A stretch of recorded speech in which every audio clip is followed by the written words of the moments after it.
be all things to all men, and I guess in light of some stuff that he happens to be a person that pushes some extremes, it seems that something that's becoming big now is the whole pub theology, going to bars and having Bible studies.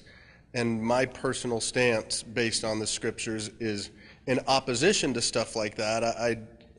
And because I have a buddy that I work with, and he's the only other Christian in my workplace, in a largely unbelieving workplace, and he is constantly promoting that kind of lifestyle things to reach people, and then I'm the overly dogmatic person because I don't understand it.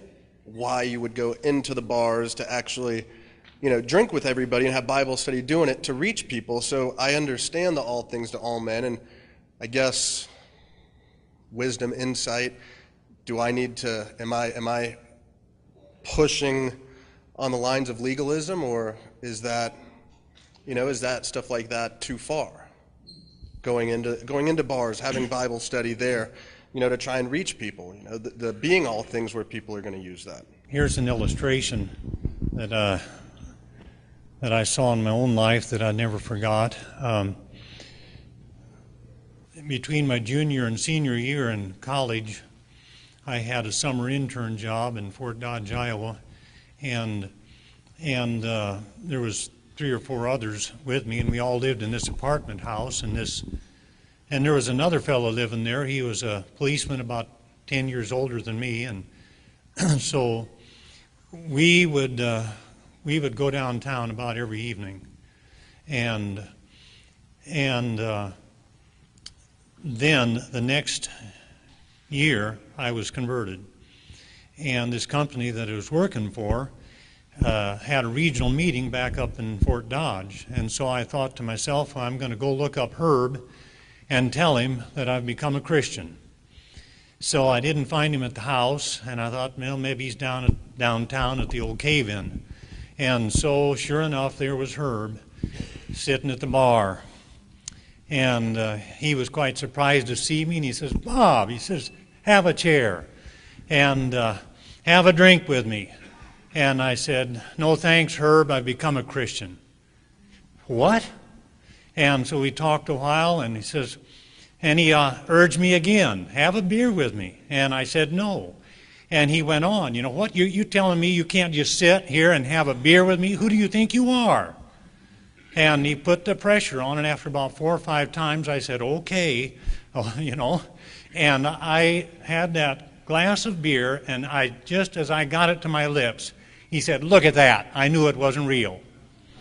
And it was just like a knife.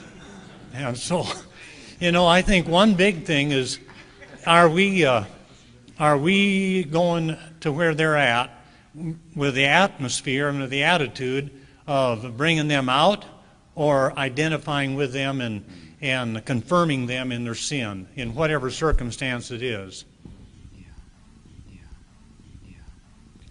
And just adding to that, in every situation, we're representatives of Christ, and we need to portray Him.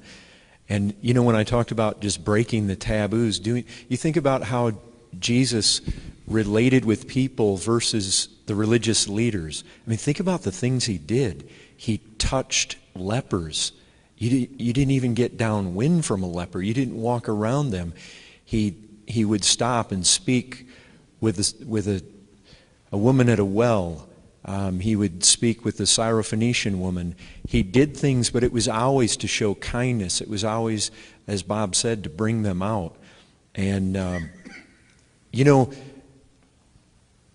I personally, I like the guy that does the unusual thing. I like that. I like when people are testing the boundaries, but behind it you see that they're testing it because they really do have a burden for souls. And they really have a desire for purity. They're not trying to be as much like the world as they possibly can. They have a burden for souls, and they're willing to think outside the box. I love people like that.